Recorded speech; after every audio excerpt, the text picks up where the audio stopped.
ये कैसी सरकार है जिसमें हर पेपर लीक हो रहा है? ये पेपर लीक नहीं हो रहा है, ये सरकार जानबूझ करके लीक कर रही है। सरकार की नीयत नहीं है नौकरी देने की, नीयत नहीं है नौजवानों का भविष्य बेहतर हो, इसीलिए पेपर लीक हो रहे हैं। ये लीक जो कर रही है सरकार पेपर, इनके वोट लीक हो रहे हैं। जो मैंने गणित समझाया, 60 लाख बच्चों का जो परीक्षा छूट गई, जिनका एग्जाम हो करके पेपर लीक के कारण दोबारा उन्हें लिखना पड़ेगा। 60 लाख गुणा 3 अगर हम सदस्य परिवार के माने तो 1 करोड़ 80 लाख लोग होते हैं, और 1 करोड़ 80 लाख अगर हम भाग दे दें 80 लोकसभाओं से, तो हर लोकसभा में 2,25,000 वोट लीक हो गया है भारतीय जनता पार्टी का।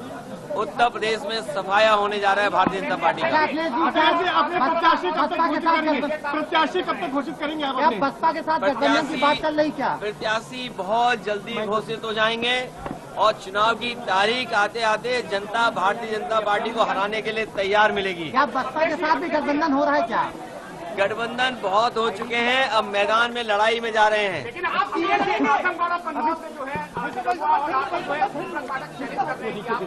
अरे कन्नौज देश की राजधानी रही है, कन्नौज नहीं। 80 हराओ का नारा है। बीजेपी हटाओ, लोकतंत्र बचाओ। बीजेपी हटाओ, संविधान बचाओ। बीजेपी हटाओ, नौकरी पाओ। बीजेपी हटाओ, रोजगार पाओ। आप चुनाव लड़ेंगे कि नहीं लड़ेंगे? ये चुनाव में लड़ाई जाता है। चुनाव इसीलिए आते हैं कि लोग लड़े चुनाव। आप कहाँ से लड़ेंगे? कहाँ से लड़ेंगे चुनाव? आप लड़ाएंगे? अरे हम लड़ाएंगे भी, लड़ेंगे भी, और सब कुछ करेंगे, आंदोलन को आगे बढ़ाएंगे। अच्छा, आज जो है पूजा पाल जी केशव जी से मिली है, क्या वो पार्टी छोड़ रही है? देखिए, जो राजनेता हैं या राजनीति करने वाले हैं, हम सब सम्मान के लिए राजनीति करते हैं। राजनीति में राजनेता सम्मान के लिए और कुछ लोग सामान के लिए राजनीति करते हैं। ये भारतीय जनता पार्टी की जो नई राजनीति है, जो विकसित भारत का सपना दिखा रहे थे, विश्व गुरु भारत का सपना दिखा रहे थे, वो बताओ विधायकों को, मंत्रियों को तोड़ने के लिए पैकेज दे रहे हो, इतना पैकेज की बात कर रहे हो। लोकतंत्र बचाने के लिए इंडिया गठबंधन एनडीए परिवार को जिताएं, यही आह्वान समाजवादियों की तरफ। मदरसे बंद हो रहे हैं, मदरसे बंद किए जा रहे हैं, इस पर क्या कहेंगे? 1300 मदरसे बंद करने की बात हो रही है। हमारे उत्तर प्रदेश में और देश में ये आजादी थी कि संस्कृत पढ़ाई जाए, मदरसों में पढ़ाई उनके हिसाब से की जाए। मदरसा बोर्ड है, और जिन परिस्थितियों में संस्कृत बोर्ड बना होगा, संस्कृत विद्यालय बने होंगे, ये केवल मदरसे बंद नहीं कर रहे हैं, ये संस्कृत के विद्यालय भी बंद कर रहे हैं।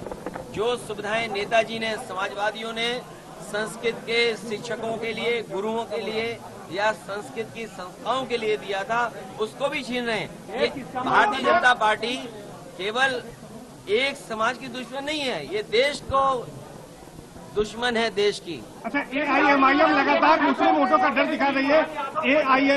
AIMIM लगातार मुस्लिम वोटों का डर। देखिए, आपको फिक्र इस बात की करनी चाहिए कि भारतीय जनता पार्टी की सरकार में, क्योंकि प्रयागराज कोई वो स्थान नहीं है जिससे कि पत्रकारों को हमें समझाना पड़े।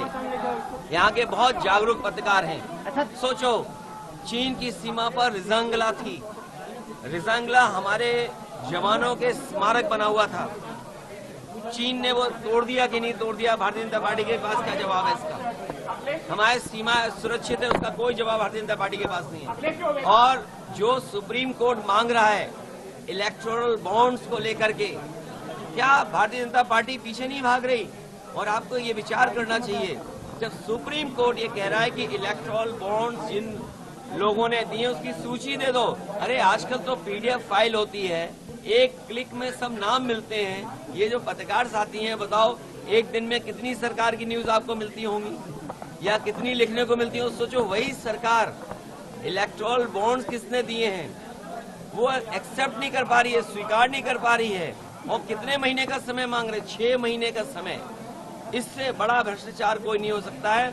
जो सुप्रीम कोर्ट अगर कोई सूची मांग रहा है उससे सरकार भाग रही हो, अच्छा अच्छा, जो चिंता का विषय है। दो वरिष्ठ नेता आपके संस्थापक सदस्य भी यहाँ के नाराज चल रहे हैं, उनके बारे में- नाराज नहीं है, हम उनसे बात कर लेंगे, उनके साथ बैठ करके चाय पियेंगे तो मामला ठीक होगा।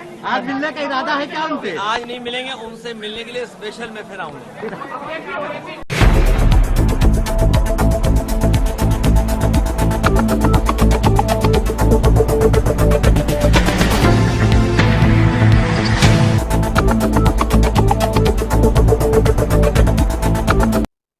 नमस्कार मित्रों, मैं हूं कुमार भवेश चंद और आप देख रहे हैं द इंडियन।